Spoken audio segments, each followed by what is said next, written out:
What you were watching there was the latest trailer from a game I've been playing recently called Peripeteia. Looks good, doesn't it? I thought so too. That's why, when an anonymous person who emailed me offered me a copy of the game free of charge, I said yes. Now, about 8 months later, having kept a cursory eye on its continuing development, I felt the time was right to make a video talking about it and recommending it, which is what I'm going to do right now. Peripeteia is a currently early access immersive sim title out of Poland, wherein you play as a very thoroughly abused anime girl rummaging around a bunch of grimy rave subway stations. I don't think the task of reviewing any given creative work should ever be confused for the act of merely reciting that work's plot, so I'll just say it's a very plausible contender for the position of modern spiritual successor to the original Deus Ex games. It's got shooting and jumping around and all the basic mechanics of a piece of interactive fiction you've come to expect. It's got a bunch of characters to meet and interact with and form opinions about.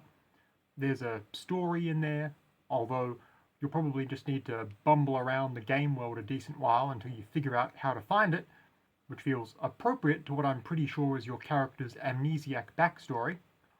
And, this is the part I want to emphasize, the part that really made my experience with this game properly enjoyable, it's got a really, really big open cyberpunk world to explore with almost no guardrails up arbitrarily stopping you from going where you want to go.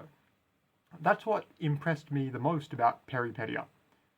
When you're looking around the huge 2-scale grimy cyberpunk world you're in, if you can see it, you can almost certainly get there somehow. I've always felt like properly doing immersive scale in any sort of open world or pseudo open world game is evidently very hard to pull off, or at least pull off well. But credit where credit is due, this game manages it. I also appreciate the properly cyberpunk setting too. It feels very genuinely William Gibson. Most of the time, when you see a setting described as cyberpunk, what they actually mean is regular futuristic sci-fi setting where the protagonist specifically is having a bad day.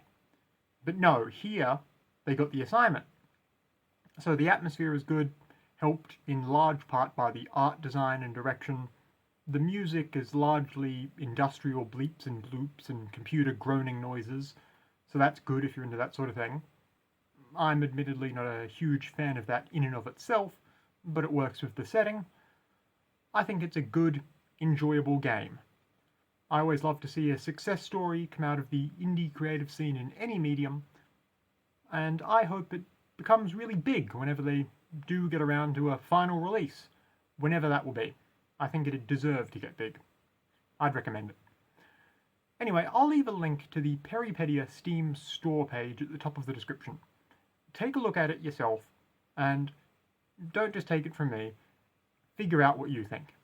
Either way, goodbye for now, and have a lovely day.